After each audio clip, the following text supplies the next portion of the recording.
Good evening, everyone. Welcome. Delighted to see you all.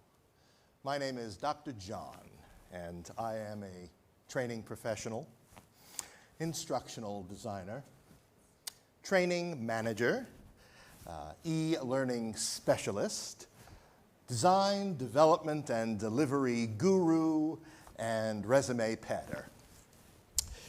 Now, first I'd like to go over the restrooms in this facility. You're going to go out this door right here.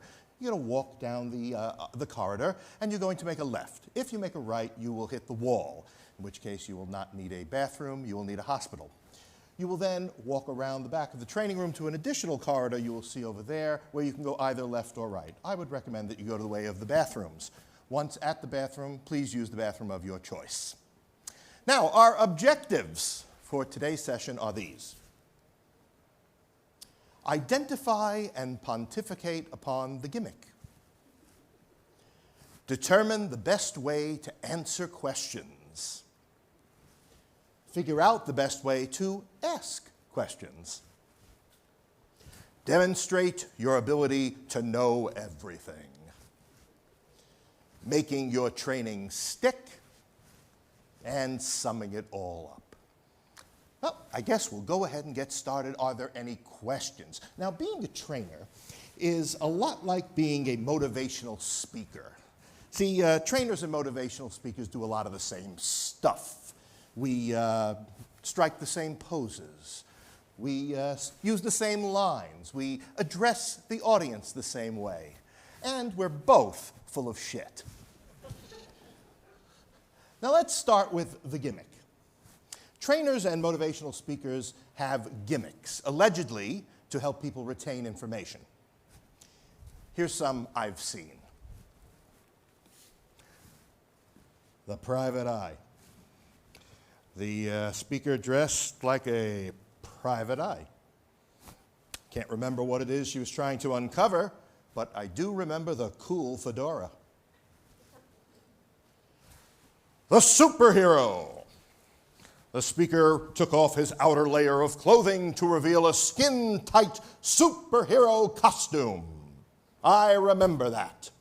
I can't remember a word of what he talked about, but I do remember the costume. You know, for all it covered, it was way too revealing. Ah, the race car guy. Vroom, vroom. I can't remember what he talked about, but I do recall something about a car and brakes and the highway of life. You know, I might be mixing him up with my mechanic. Ah, there's the guy who said everyone was his best friend. Everybody in the room was his best friend. Now, how could we all be his best friend? And what does that do to the meaning of the word best? Besides, I didn't really like him.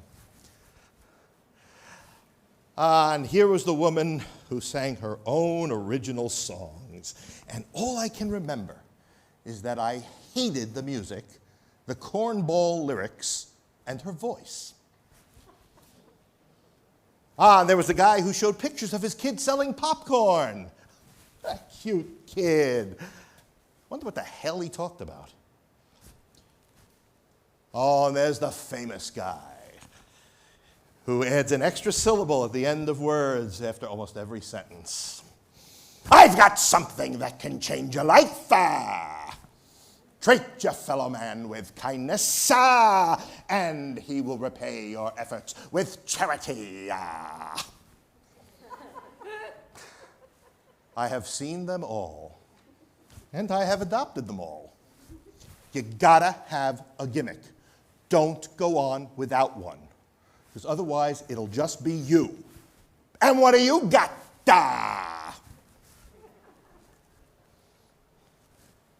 Now, trainers and motivational speakers get asked a ton of questions. See, if you got them hooked with your gimmick, they're going to start to listen to you. And when they do, they're going to think you know what the hell you're talking about. Now, this is a problem, because not only do you not know what you're talking about, but they're going to ask you questions, and that'll prove it. And when they do, they're going to look at you, as if you had the answers to all of life's mysteries and you were the expert on everything, not just the topic you're speaking on and know nothing about. Now, there are two types of questions. I call them the dumbass questions and the smartass questions. Now, the dumbass questions are more common, and these are the ones that are so mystifyingly stupid that you cannot believe they are real. You're thinking, how could anyone be so dumb to ask such a dumbass question?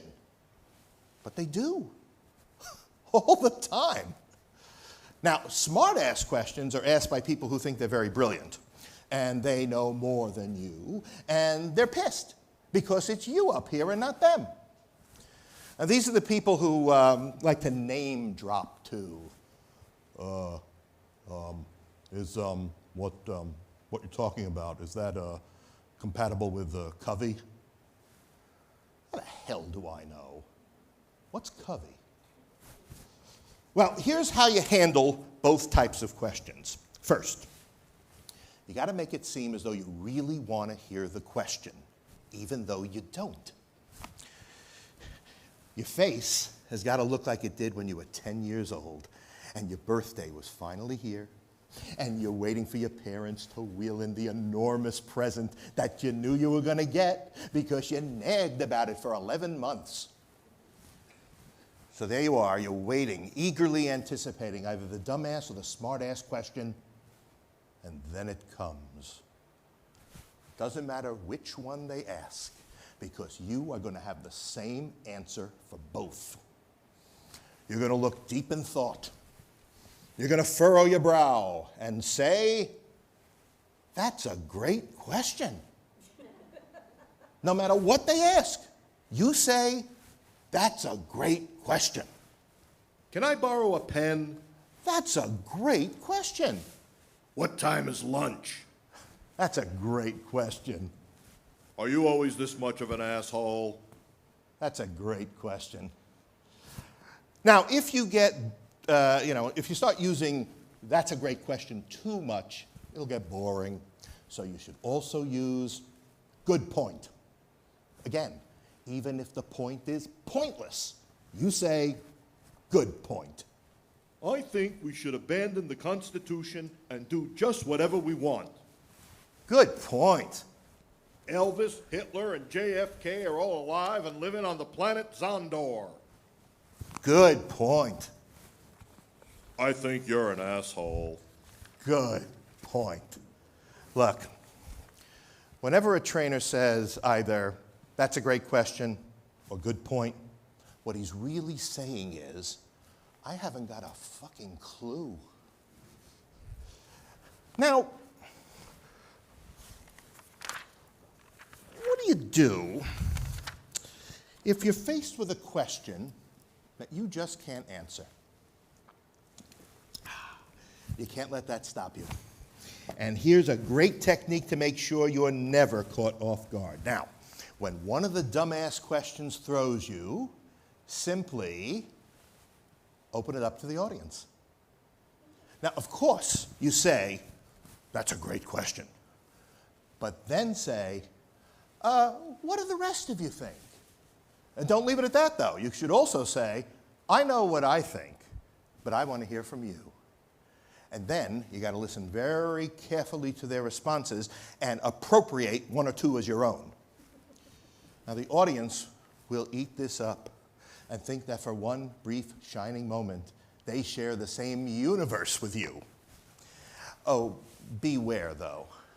If no one answers, you're in deep shit. Now, not only do you have to answer questions, you also have to ask them. It's required, because your learners are going to get these evaluation sheets with important and earth-shattering questions on them about your presentation, such as, are you now able, after a 3-hour lecture on time management, to turn your pathetic life around and actually produce something for society other than additional carbon dioxide? Or, Were the bathrooms conveniently located? So you've got to come up with questions, not too difficult, because you don't want to hurt anyone's self-esteem when they can't answer them. So you come up with these questions, and you want to make it seem as though you actually taught them something, you know? So make your questions really easy, and that way you can take pride in your ability to present information so effectively. Now, when you ask questions, you should make them multiple part questions. That is, there is more than one dumb answer. Now, here's a technique you can use when you ask questions so that you can get a whole bunch of idiotic answers and solicit more. Okay? So first, you want to make your question so wide open that almost anything can fit. For example, what are some ways to, what are some things that cause distractions for you at work? Now, almost instantaneously, you'll get a slew of hands going up, and you call on people one at a time using the palms up gesture so it doesn't look like you're pointing, which you are. You call on them and you listen to their lame answer, and then you repeat the lame answer. But as you do, you raise your inflection as if you're saying, right, and what else? And then you call on the next person. Let's try it, okay? What are some things that cause distractions at work? Phones ringing. Phones ringing. Loud voices. Loud voices. Blue pants with red shoes. Blue pants with red shoes. Baked ziti. Baked ziti. Yeah, see, no matter how ridiculous the answer, you repeat it and ask for more ridiculous answers. And then when you've got all the answers you can handle, you sum it all up with, good point. Well, you see, this is what trainers have to do to get people involved. Because somebody somewhere once decided that lectures were a bad thing, so we're not allowed to lecture anymore. So instead, we have to, more to the point, we have to interrupt our lectures with group and audience participation. Now, this is because your lecture is probably so devastatingly boring that you have to do something to keep people awake. So we create activities, and it gets people interested and moving around, and it annoys just about everyone, but they recognize that it's a necessary evil. Kind of like voting. Now, one of the best activities that I know is to break the class into groups and have them do dumb stuff. Now, this is supposed to be educational, but it turns out just to be funny for the trainer to watch. Plus, it gives you a break. While they're in their groups working on their dumb stuff, you walk around the room and offer encouragement to each group by telling them that their outstandingly ignorant comments have value. Or you can just take a nap. Now, always have plenty of these giant-sized Post-it notepads and lots of colorful markers. Okay? Now, try to get the ones that smell like, you know, cotton candy and oranges, because they're really fun to sniff. I would avoid, however, sniffing the dry erase marker, though, because that'll send you into orbit. Whoa, okay. So now, you've got your paper, you got your markers, and you're going to break the class into groups and let them work together to put stupid stuff on their papers. And while they're working, you can walk around, as I said before.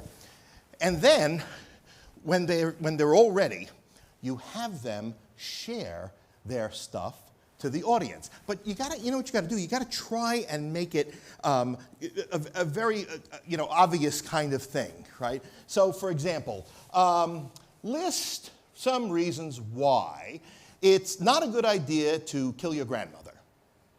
Or, what does the word nice mean to you? So then, You have them share their ideas to the rest of the class, and this way everybody can ooh and ah at the vacuousness of their groupthink. You should listen to the things they're saying as they read their list, and you say crap like, oh, that's a good one. Or just repeat the last thing they said and it makes it seem like you were paying attention.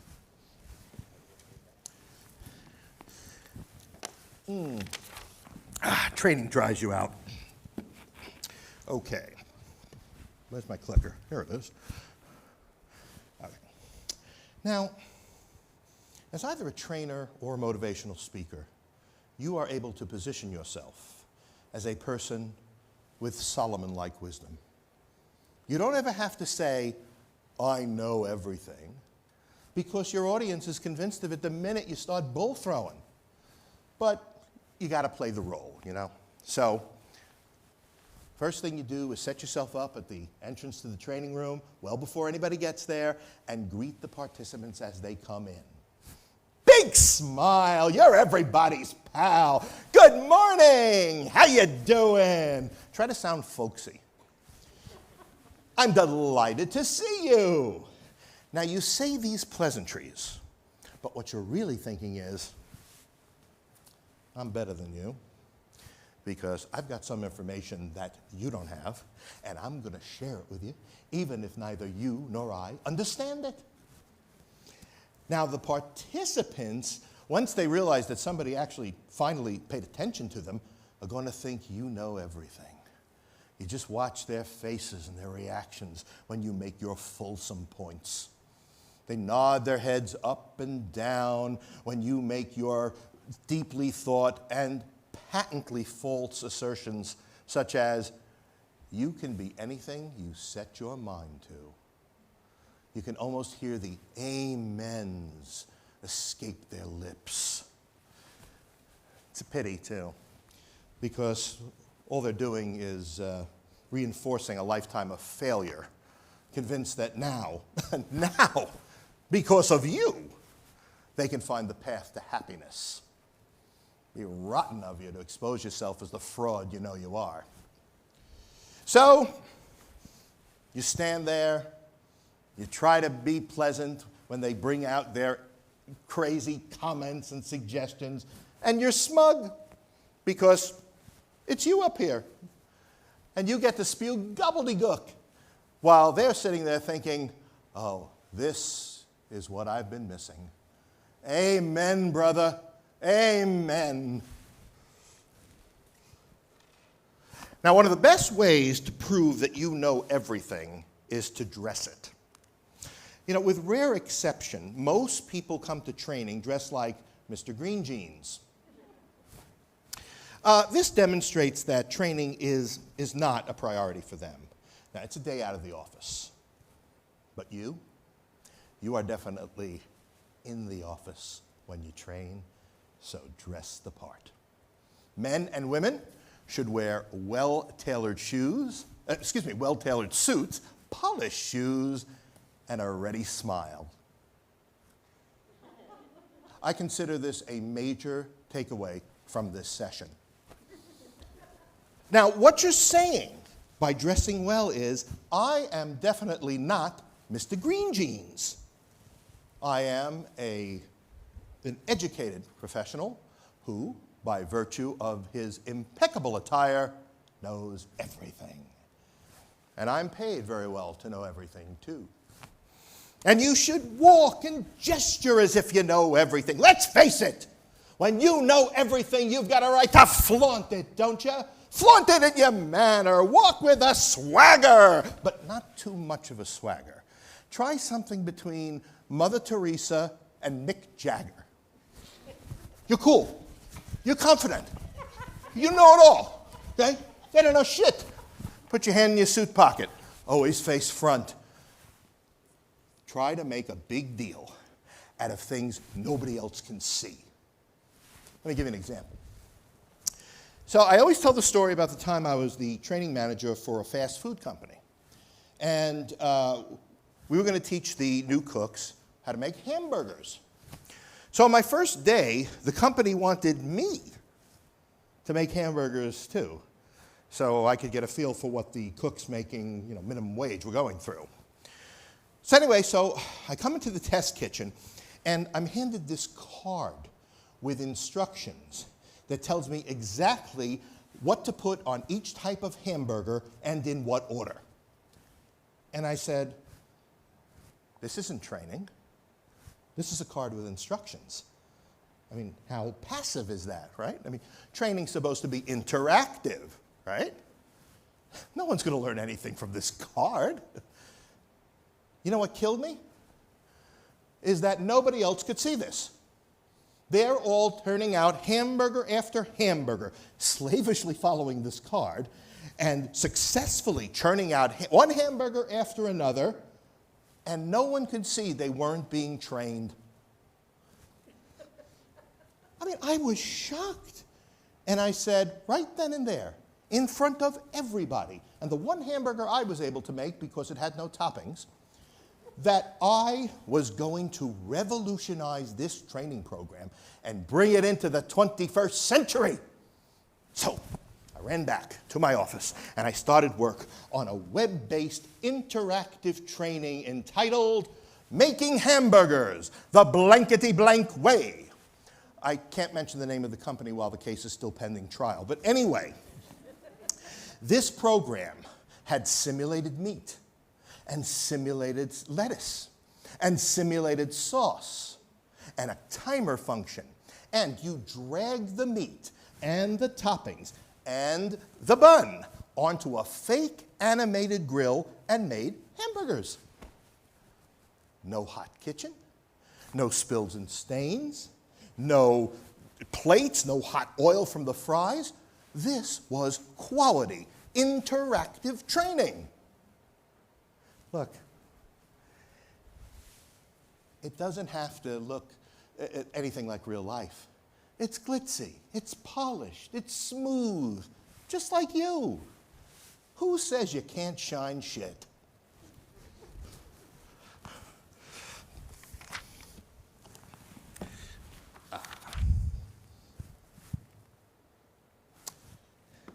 Now, chances are really good that whatever it is you preach will be forgotten in approximately 48 hours, even though this is stuff that people are feverishly writing down and sometimes highlighting in bright pink. So you've got to figure out how to make your training stick. Now, why does this happen? Part of the reason is that most participants don't have a chance to apply what they've learned. Another big reason is they have no intention of applying what they've learned because they think they know it all anyway, and that's not going to work because you know it all. You can't all know it all, otherwise training will be extinct, and then you'd have to actually work for a living. So, you take another drink. I'll just say this. Whenever you teach a customer service class, and a participant comes up to you and says that he is passionate about giving great customer service, you can be sure he is not, and has never given great customer service, otherwise he would not be in your great customer service class. So your great customer service training will stick for about 2 days. And then he will go back to alienating, browbeating, and torturing customers. So how do you make your training stick? Well, one way that I've discovered is through song. Hey, remember I told you about that woman before who sang her own original abysmal songs? And the audience apparently ate this up. You know, and it's been proven that song is one of the greatest ways that trainers have to help you remember anything. Remember when you were a kid and you learned the alphabet by singing this little ditty? A, you're a mournful glutton. B, you're a belly button. C, you're a cantaloupe with arms. How about musical notes? Didn't we find them difficult to remember until you heard do, A deer, a female deer, Ray, a drop of golden sun. Now, that song teaches both music and zoology. And what about how many months there are, how many days there are in each month? Well, 30 days hath September, April, June, and Montana. So, you can learn and retain a lot of concepts if you put it into song. Now, I've written a song for just this reason, and it works for all occasions and all topics because it's exactly what the audience wants to hear. It's entitled, Because You Are. And I'm telling you, this works for functional training, technical training, soft skills training, motivational training, informational training, anything you can think of. It gets the audience nodding its head, silently shouting, Amen. I'd like to do it for you right now. And it goes something like this. You are a star because you are. You can go far because you are. You'll never have to work a day in your life. You'll get all the things you want from life. You'll be loved and cared for throughout your life because you are. Your opportunities will not be missed because you are. All you need do is exist because you are. The world is waiting for you. It must repay what it owes to you for all the great things you will do because you are, because you are, because you are.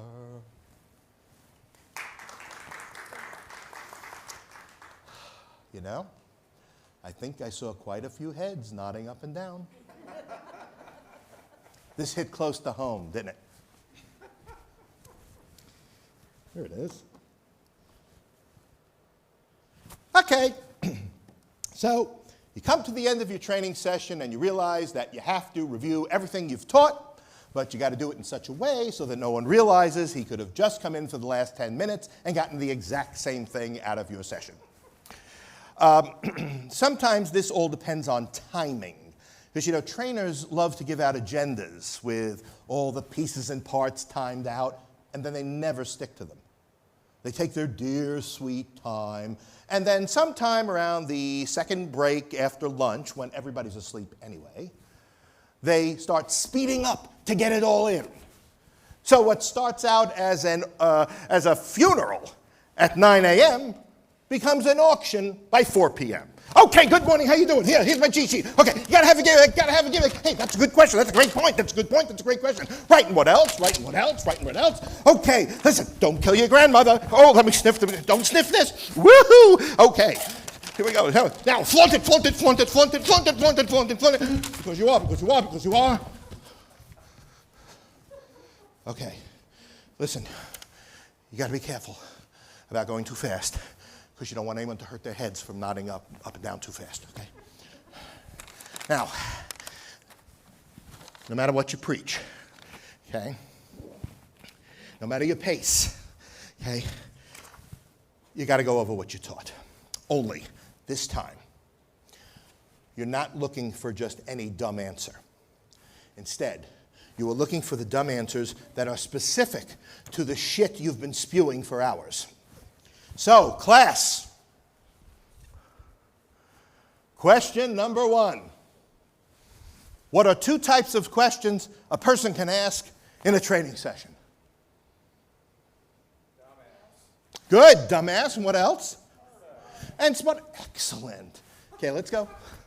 Okay, don't get too cocky. Okay, you're right, dumbass and smartass. Okay, question number 2. Now, what's a good way to help people retain information?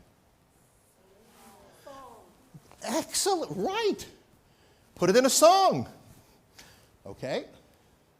Question 3.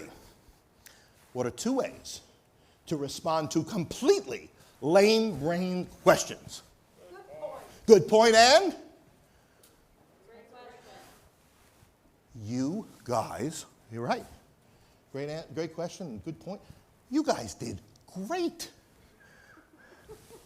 Sounds like you were really paying attention. Okay, let me take a quick swig.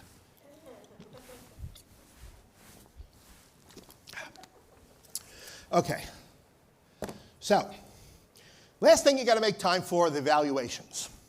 Now, evaluations are a good way to have a written record of your excellence, but only if you phrase the questions correctly. Okay? First, never, ever give them a chance to write comments. And, you know, if you keep babbling till the very end of the session, they won't have time anyway. Now, what you want is a multiple choice or, better still, a scale kind of thing. On a scale of 1 to 5, with 5 being the greatest educational experience short of a Harvard BA, and 1 being the suckiest educational experience, including in a Harvard BA. You've got to ask questions like that. You've got to come up with questions, okay? Actually, statements to rate on your 1 to 5 scale. There's an art to this. Even better are questions that have to do with everything but your training. Questions about the room, about your appearance, about the bathrooms. These are the things you want to evaluate. Okay? So you prepare statements to rate on your 1 to 5 rating scale, such as, the training room was comfortable, or the bathrooms were in the vicinity, or the trainer did not dress like Mr. Green Jeans. These are the things nobody cares about, so they're perfect for your evaluation. Well, looks like we are just about out of time. So are there any final questions? No, that's okay, because you can think about it and get in touch with me later. Okay, well, listen, I want to tell you, I can't tell you how much I enjoyed having you in class today. Seriously, I cannot tell you because I'd be making it up. No, seriously, don't take any wooden nickels. Now, listen, you guys were the best class I had this evening. And maybe even yesterday, but I didn't have a class yesterday. Now, listen, I really hope that you enjoyed this session and you were able to take out of it some great techniques so that you can bring them back to the workplace and forget about them in 48 hours. Oh, one last thing. Remember how I told you that you greet the participants in a folksy sort of way when they come in? Well, you want to do the same thing when they leave.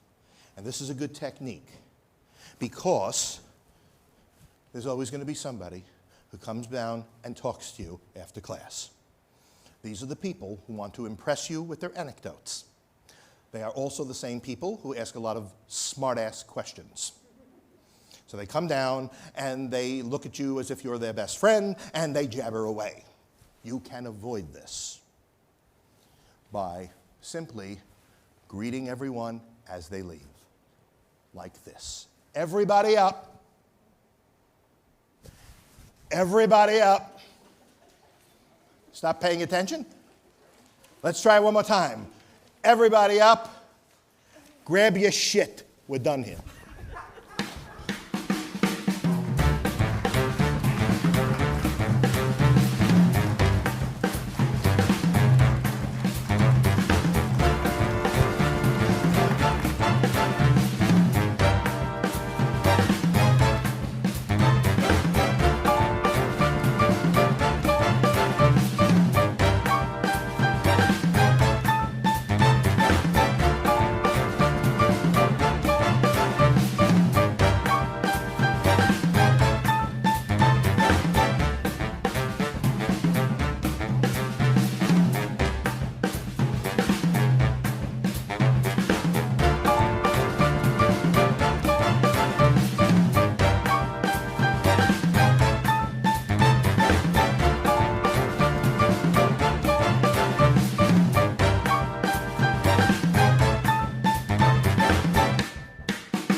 saying, that would be great.